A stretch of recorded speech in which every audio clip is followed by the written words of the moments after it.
noches, bienvenidos y bienvenidas a CNN Tiempo. Día miércoles, mitad de semana, hacemos desde ya la proyección y les adelanto que las próximas horas, en un rato más, no queda tanto, vamos a tener algunas novedades sobre el pronóstico en varias regiones de nuestro país, incluido el norte, producto de una vaguada en altura. Ya les voy a contar de qué se trata en el próximo bloque. Bienvenidos y bienvenidas. Y vamos a comenzar el programa del día de hoy con una conversación a propósito del fenómeno del Niño, pero a propósito también de una señal captada por la NASA. Les cuento precisamente que dicha institución detectó una señal que podría anticipar la llegada de un nuevo evento del Niño. Se trata de una gran onda de agua cálida que se desplazó por el Océano Pacífico hacia las costas de Sudamérica. El fenómeno fue observado por el satélite Sentinel-6 Michael Freilich, una misión internacional dedicada a medir la altura del nivel del mar. De acuerdo con la agencia espacial, los datos recopilados entre marzo y mayo de 2026 muestran aguas más cálidas y elevadas moviéndose desde el Pacífico Occidental hacia las costas, atención, de Colombia, Ecuador y Perú. ¿Qué pasa con nuestro país? Ya lo vamos a conversar. El fenómeno corresponde a una onda Kelvin cálida, una masa de agua más caliente que avanza de oeste a este por el Pacífico ecuatorial. ¿En qué se traduce esto? Es la primera pregunta que vamos a responder a esta hora en CNN Tiempo. Y lo vamos a hacer con Raúl Cordero, climatólogo, amigo de CNN Tiempo, que está conectado otra vez con nosotros en esta noche de miércoles. Raúl, ¿cómo te va? Buenas noches. Hola, ¿qué tal? ¿Cómo estás? Todo bien, Raúl, interesado en que vamos traduciendo todo lo que yo decía en la introducción y, por supuesto, Ujú, haciendo la proyección de los meses que tenemos por delante. Cuando hablamos de la señal de la NASA, ¿en qué se traduce en ujú. concreto?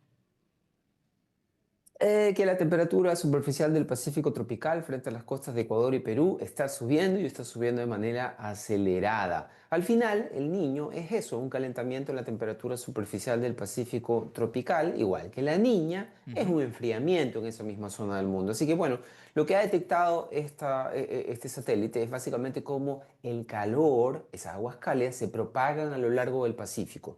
El satélite ese que tú mencionabas es uno que mide la altura del mar, y entonces tú puedes imaginarte que la onda Kelvin de la que están hablando es básicamente una ola, ¿te fijas? Pero esa ola transporta no solamente... Lo que transporta esa onda que provoca, que es una ola al final, Ujú. no solamente es una alteración en la elevación del océano por donde se va propagando esta ola, sino que lo que transporta es energía, ¿te fijas? Entonces, básicamente esa energía termina acumulándose en el Pacífico tropical frente a las costas de Ecuador y Perú, termina calentándose esa zona del Pacífico, que por ejemplo, para que tú tengas una idea, estaba 1,5 grados por encima de valores típicos la semana pasada. Seguramente esta semana está todavía algo más alta. También la semana pasada, inmediatamente frente a las costas de Ecuador y Perú, la temperatura estaba casi 3 grados por encima de valores típicos. Estamos hablando de, por lo tanto, de anomalía muy, muy significativa, y estamos todavía lejos del momento peak de los fenómenos del Niño. Los niños alcanzan su pico a fines de año, así que vamos a ver hasta dónde llega esa anomalía. Claro, y a propósito de todos los meses previos a la llegada del fenómeno del Niño, ¿desde qué momento aproximadamente comienzan a observarse, a presentarse estas señales? Te lo pregunto para entender, Ujú. entre comillas, el océano, con cuánto tiempo de anticipación comienza a mostrar señales de que viene el fenómeno del Niño. Sí. Mira, esa es una de las cosas buenas que han pasado en las últimas décadas. Es decir, nosotros sabíamos que el Niño venía, hay ¿Sí? incertidumbre todavía respecto a qué tan intenso, desde inicios de este año. Te fijas, desde prácticamente enero ya estábamos más o menos claro que este era un año con altas probabilidades de que se desarrollara la fase positiva de la oscilación el Niño, es decir, que tuviésemos un evento del Niño. Así que sabíamos con mucha anticipación. Ya desde marzo comenzó a los modelos que hacen las predicciones de mediano plazo a mostrar altas probabilidades de que fuese un niño de alta intensidad. Desgraciadamente, esas proyecciones se han ido cumpliendo. Y digo desgraciadamente porque un niño de gran intensidad significa una montonera de problemas. No para Chile, los niños tienen alcance global. Y eso significa que esos problemas no solamente nos van a afectar a nosotros, sino que van a afectar, están ya afectando diversas partes del mundo. Claro, y tú hablabas en la respuesta anterior de la temperatura del mar, yo decía en la Sí, introducción el caso de Colombia, Ecuador y Perú. ¿Qué está pasando en sí. concreto con la temperatura del mar en nuestro país? Si hay un calentamiento que se está observando en otras Mm, costas de países cercanos, de sí. países sudamericanos, ¿aquello también se Ujú. manifiesta en la costa chilena o nosotros por nuestra ubicación geográfica comenzamos a ver el impacto después? Exactamente, esa es una muy buena pregunta, porque el Pacífico tropical funciona, responde los cambios de temperatura a cambios en la intensidad de los vientos alisios, pero buena parte de Chile no está influido por los vientos alisios son una cosa del trópico. A nosotros, del centro del país hacia el sur, nos tocan otros vientos que se llaman los vientos westerlies. Esos vientos han estado fortalecidos en las últimas semanas, en particular en los últimos 45 días. En buena medida eso explica por qué no ha llovido en Chile Central todavía, pero eso es otro tema. Sí. El Niño, por otro lado, es un debilitamiento de los vientos alisios. Entonces la moraleja es que la temperatura superficial del Pacífico frente a las costas chilenas obedece a un patrón climático dito separado. Todo está conectado, vivimos en el mismo planeta, ¿te fijas? Pero digamos que la temperatura superficial de Chile no responde directamente a lo que pasa con los vientos alisios, que como te digo soplan más bien en el trópico, lejos de la zona central de Chile. Interesantemente, ese debilitamiento o a veces el fortalecimiento de los alisios que ocurre a miles de kilómetros de distancia del centro de Chile rebotan en el clima de Chile, afectando temperatura y precipitación y afectando también la temperatura superficial de nuestro mar. Pero esos cambios en la temperatura superficial del Pacífico chileno, esos vienen después, vienen con un cierto desfase, ¿te fijas? Y usualmente son más bien una respuesta más que una causa Entiendo. de los problemas que nos van a tocar. ¿Y ese desfase cuánto toma en tiempo aproximadamente? Son varios meses, son Ah, varios meses. Por ejemplo, una anécdota nada más, una cosa que solamente tiene interés científico. Hace pocos años unos colegas chinos publicaron un paper en una revista relativamente importante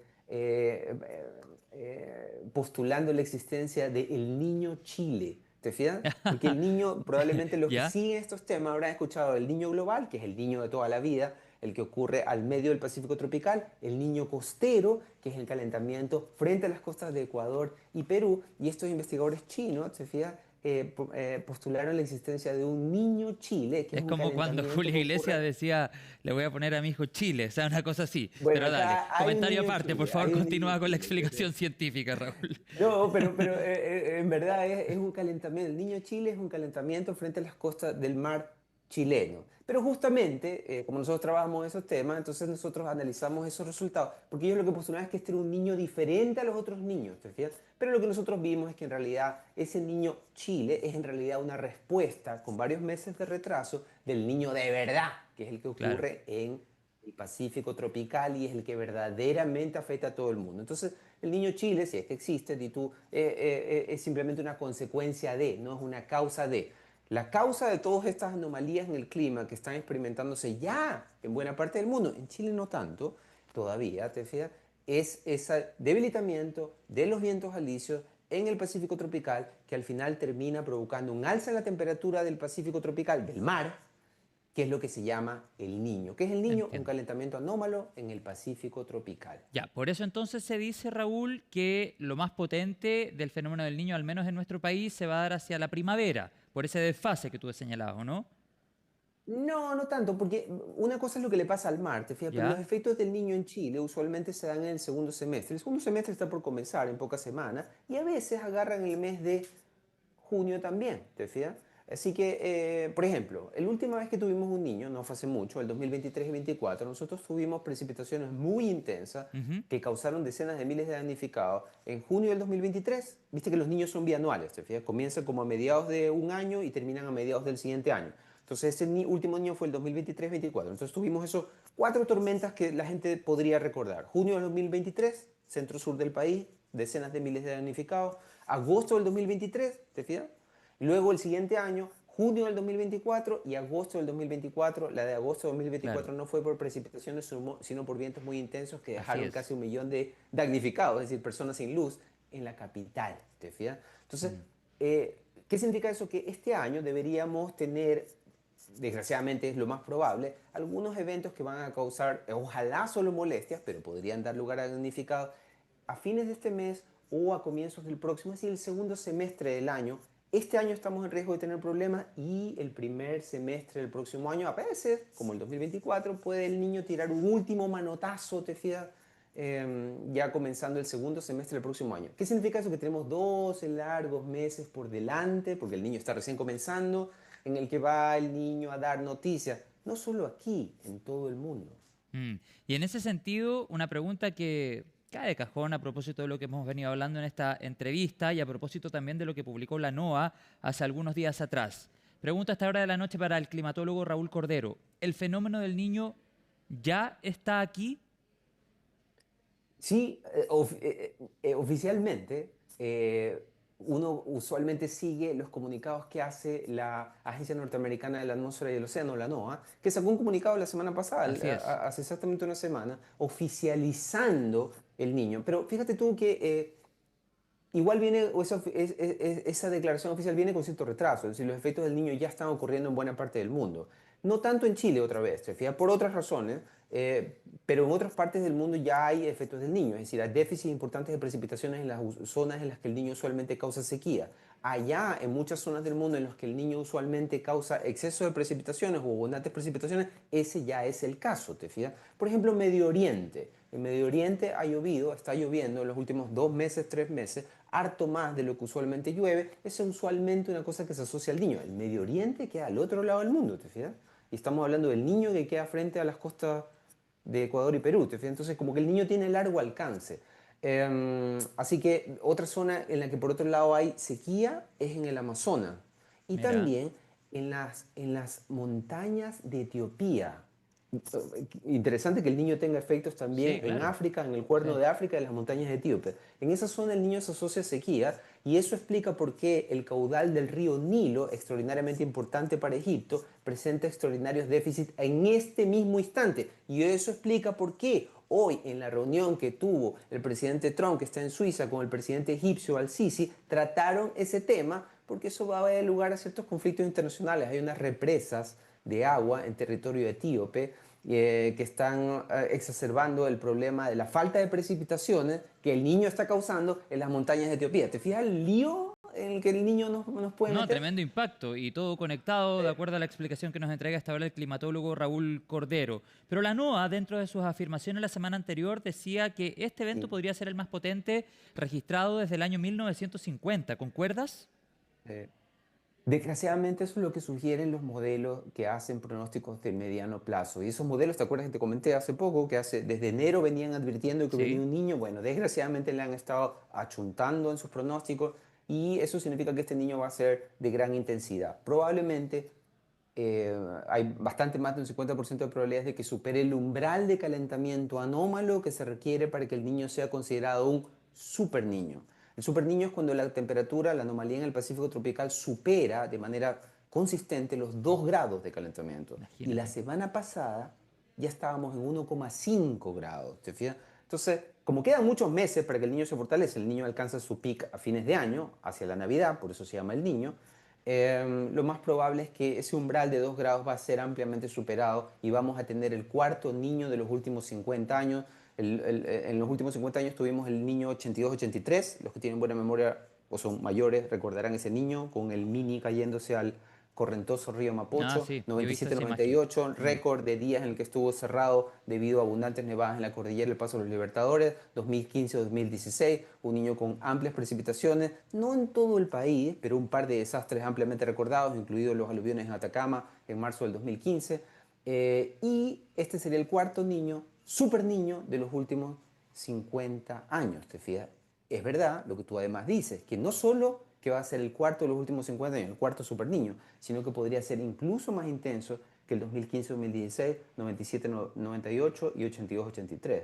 Claro. En todos esos niños tuvimos desastres en Chile, ¿te fijas? Y en otras partes del mundo. Pero Raúl. en Chile tuvimos desastres. ¿Qué significa eso? Que hay que estar preparado Mm. porque hay riesgo de que eso se vuelva a repetir. Claro, y con esos antecedentes históricos y en un afán de entregar información a la ciudadanía y de acuerdo a lo que tú puedes observar en la información satelital, en los papers y en toda la proyección que hacen desde la climatología, ¿cómo va a ser el invierno 2026? Ya estamos en condiciones de saberlo. Llega este domingo a las 5:24 am. Sí. Bueno, sería extraordinariamente sorpresivo que no fuese un invierno con superávit de precipitación.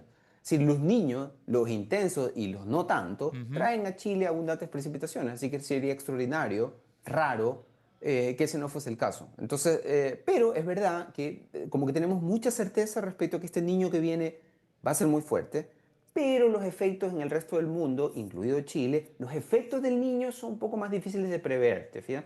El 82-83 tuvimos inundaciones graves, 97-98 también, pero el 2015-2016, a pesar de que tuvimos precipitaciones, no fueron tan intensas como las de los super niños previos. Entonces hay incertidumbre todavía respecto a los efectos, pero sí sería extraordinariamente raro que los últimos días, 45 días, viste que mayo fue seco, el inicio de junio ha sido seco en la zona centro-centro, sería muy raro que esa condición se mantuviera. Lo más probable es que las lluvias se acerquen a valores típicos y lo más probable también es que este año termine con superávit de precipitaciones. No necesariamente esos superávit que teníamos en la década de los 80 o a inicios de este siglo, porque el clima de hace 30 años o hace 20 años ya no es el mismo debido al calentamiento global, Claro, ¿te fijas? ya. Pero aún así sería extraordinariamente raro que este fuese un año seco, no creo. Sería extraño entonces que fuera un año seco, tendríamos por delante un invierno lluvioso y a propósito de la Sí, extensión en el tiempo del fenómeno del Niño, aquellas precipitaciones sí. también podrían acompañarnos entrada a la primavera. Lo más probable es que sí. Es decir, lo usual es que en los años del Niño tienes una primavera relativamente lluviosa. Las lluvias torrenciales que causan problemas, damnificados, siempre ocurren en el invierno, o sea, en el trimestre junio, julio, agosto. Pero los septiembre en los Claro, que bailamos cueca con lluvia son años del Niño también. Así que esperemos que no sea el caso, ¿te sí, fijas? claro. Pero sería otra vez raro que la primavera, considerando el extraordinario Niño en desarrollo, pues se seca. Ya, ahí se responde entonces la pregunta que planteamos en nuestro titular. Y lo último, ¿alguna zona de nuestro país más impactada? ¿Alguna zona del país que tenga que estar más preparada a propósito de esta proyección? ¿Y hasta qué fecha más o menos nos debería acompañar el fenómeno del Niño? Porque tú me dices, claro, el invierno Sí. podría ser más lluvioso que el invierno anterior, Ujú, incluso entrada la primavera. Pero si nos ujú. acompaña en el verano, sabemos que veranos con fenómeno del Niño son extremadamente calurosos. Por eso Eso mismo, sí. te planteo la pregunta, Raúl, para Sí. terminar. Ujú. Sí, excelente, excelente pregunta. Respecto a las precipitaciones que causan decenas de miles de damnificados solamente afectan la zona centro-sur. Las mismas zonas que fueron afectadas, no en el niño 82-83, no, el del Ujú. 2023-2024, esas son zonas que corren el riesgo, están en riesgo este año de sufrir inundaciones. El riesgo al menos este año es mayor que en el de un año en el que el niño no está presente. Pero el riesgo durante el verano ya no es de aluviones o de precipitaciones asociadas a precipitaciones muy intensas, sino de altas temperaturas. Todos sabemos que las altas temperaturas hacen difíciles controlar incendios forestales y los incendios forestales son particularmente voraces en todo el centro y centro-sur del país. ¿Qué significa eso? Que el próximo verano, que va a estar marcado claramente por el niño, vamos a tener probablemente, desgraciadamente, olas de calor muy intensas y probablemente una temporada de incendios más activa de lo que nos gustaría. Raúl Cordero, climatólogo, te agradezco esta conversación y proyección con CNN Tiempo a esta hora de la noche. Seguimos, por supuesto, en contacto. Que tengas una buena semana o lo que Encantado. queda de semana. Gracias. Eso. Nos vemos. Chao, Chao, chao. hasta la próxima. Nos vamos a la pausa a esta hora en CNN Tiempo. Al regreso hacemos la proyección meteorológica a propósito de una vaguada en altura que merodea gran parte del territorio nacional. ¿En qué se traduce? Te lo cuento a la vuelta.